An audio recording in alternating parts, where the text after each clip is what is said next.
Hey there, fellow ChessGoons. My name is Anthony Arena. I am a 2000 rated chess expert from Long Island, New York. And today we're going to go over the top 7 chess tips that you must absolutely know in order to become a chess expert. We're going to go over some real life examples to relate to the particular tips. I'm super excited. Let's just dive right in. Tip number 1, don't develop the queen too early. This one's pretty self-explanatory. In this situation, our opponent is playing queen to h5. They're trying to attack this f7 square, and they've developed their queen way too early. Notice the bishop will come to c4, and this attack on f7 will be quite scary, but the queen is also attacking e5. Simply develop the knight, and now we're protecting this structural weakness, and we're ready for the bishop to come in to go for the typical scholar's mate. So here we go ahead and play g6. This allows us to develop our bishop to g7 with an extra move. Our queen is going to be forced to go to f3, and after he does so, we can play knight to f6, getting an extra tempo and developing the knight while defending checkmate. Okay, so in this situation, the queen is going to move over to b3. He's still using the queen way too much, and he is threatening an f7 attack. But here in this situation, we can simply ignore the threat and play knight d4. Notice here, the queen is now under attack, and if the bishop does take, our king just goes to e7, and it will be impossible to defend both the bishop and the queen. The only real way to save yourself in this position is to move the queen out of the way of this attack. So queen to c3. It makes sense, guys. The queen is no longer under attack, but now the f7 square isn't as weak as before. We go ahead and play d5, and the whole point here is to attack the bishop, but it's also to allow our light square bishop to come out with an extra tempo. After bishop takes, knight takes, pawn takes, and we get our bishop out to f5. Notice that we have an insane attack on the c2 square, and because our opponent was so obsessed with developing their queen way too early, all of his minor pieces and major pieces are still at their home base. The only piece that's out is the queen, and it is a liability here. d3 must be played in order to defend the threat, but here we have the absolutely brilliant move, bishop b4. By leaving the queen out in the center, our opponent has let us hit this amazing tactic. Notice that the queen is pinned to the king and can't move out of the way. And if queen takes, knight c2, forking the king and the queen, and now we've won the queen, and our opponent has no pieces developed, he can go ahead and resign. This game is over. All right, guys, tip number 2. The knight on the rim is dim. In chess, when you're developing your pieces in the opening, you want to develop your knights, then your bishops, then castle, protecting the king, and connecting your rooks. The best way to develop your knights is to move the knights towards the center. And the reason for this is quite simple. Look at our knight here. We developed to f3. This is a fine first move in the opening. And when you look at this knight, I don't want you to look at it as a horse. I want you to consider this like an octopus. Notice that there are at least 8 squares that our knight can go to. And because of this, the knight is powerful. It has tons of influence over the center of the board, and really the full bottom right corner is controlled by our knights. Now look at our opponent here. He goes ahead and plays h6. And this knight is much less strong. It has no influence over the center of the board. Notice that it hits f5, it hits g4, it hits f7, and then look at this, it hits g8. But the knight has no control of the center. It has 4 less squares it can go to, and it's going to become a target later on after ideas of d4. You might be able to double up the pawns on the edge. So this knight is a big liability, and it's not very powerful. It does not have the same influence, and that is why a knight on the rim is dim. Tip number 3, guys, control the center. This game here is from the Halloween Gambit, and it really shows how important it is to control the center. In this position, we play e4. Our opponent matches with e5. We go knight to f3, and this is going to turn into a 4 knights game. In this situation, where the Halloween Gambit comes into play, is knight takes on e5, knight takes back, and then we push the center with d4. Notice that, yes, we've given up a minor piece, but the engine doesn't necessarily hate this position at all. It's slightly favorable for black, but despite being down a full minor piece, white is still in really good shape and has a lot of counterplay because look at these pawns here. Complete control of the center. On top of that, our knight is in a really good spot protecting these pawns. If the knight backs up to g6, which is in fact the best move, we go ahead and push e5.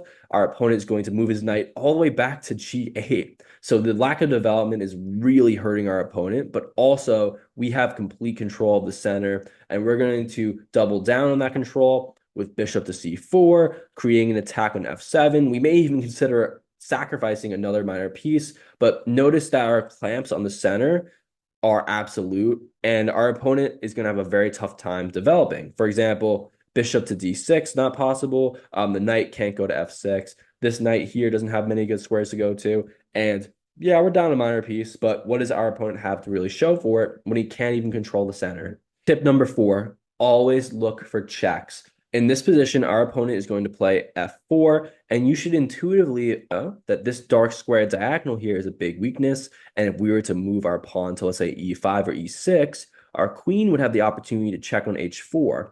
You don't necessarily have to act on that check right away, but you should at the very least have in the back of your mind that at some point you may play queen h4 or maybe even get the bishop involved in some sort of attack on the f2 square. Now, in this situation, we do play e6. It's safe. We don't have to necessarily gambit the pawn, but we do open up these attacking chances for the dark squared pieces, knowing that there's a weakness there. Now, in this situation, our opponent plays h3. And if you've taken note of this position and you know that there is a weakness on the dark square diagonal, then the next move should be very obvious. Queen h4, check. And this is actually mate in 1 because after the pawn goes to g3, the only way to actually block off this check, queen takes on g3. This is checkmate. Our opponent is donezo. Get out of here. Go home. That's it. If you guys are enjoying this video and you find it to be helpful and useful, go ahead and drop a comment or a like on this video. Let the algorithm know that this is where you want to learn chess. Let's continue. Tip number 5, develop your pieces. Now, this position isn't very realistic, but it is famous, and it's called the dream position. This shows you exactly where all of your pieces should be in the perfect scenario. Notice the knight on c3 and the knight on f3 are attacking the center. They're not on the rim. The pawns are controlling the center as well. Bishops are developed and ready to attack. The rooks are connected. We're going to break open the center, and our rooks will be destroying the E and D file. And just to really show how dominant this is, we even have a bishop-queen battering ram and a queen-rook battering ram. And even though we're even in terms of material here, we're actually up +5, and no pieces have been exchanged yet. And just to show you how dominant this position can be, if, let's say, bishop takes f7, king takes back, and then knight e5, if our opponent was to play king f6, we can sacrifice another minor piece. We just gave up 2 minor pieces for a pawn, but after king takes back, we have queen g4, king moves over, and a very classy knight to f7, check and mate. This just shows that when your pieces are developed and in the right spots, it's even more important than actual material advantages. Tip number 6, don't just move the same piece every single time. Develop all of your pieces. So in this situation, we play e4. Our opponent goes knight to f6. And notice already we can push that knight away with e5. If the knight, let's say, goes to e4, we can just go ahead and keep pushing this knight around. And look at how we just keep developing our pieces, attacking this knight. And meanwhile, our opponent is completely at home base with not only his minor pieces, major pieces, and queen, but also the pawns. He's not moving any other pieces, and we already have massive control over the center. Let's say knight goes to e6. We can just push that pawn again. And look, now our bishop's developed. Our opponent goes ahead and plays knight e4, and now bishop to d3. We've developed both of our bishops. We have our pawns on d5 and e5, and we've done this basically for free, while our opponent has not developed at all.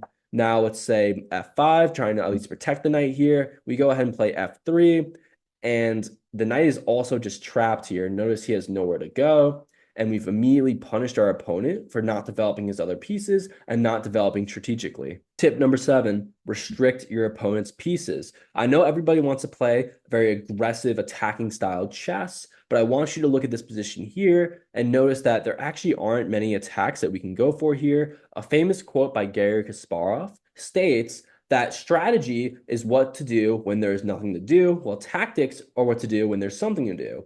In this situation, there is nothing to do, so we have to think strategically.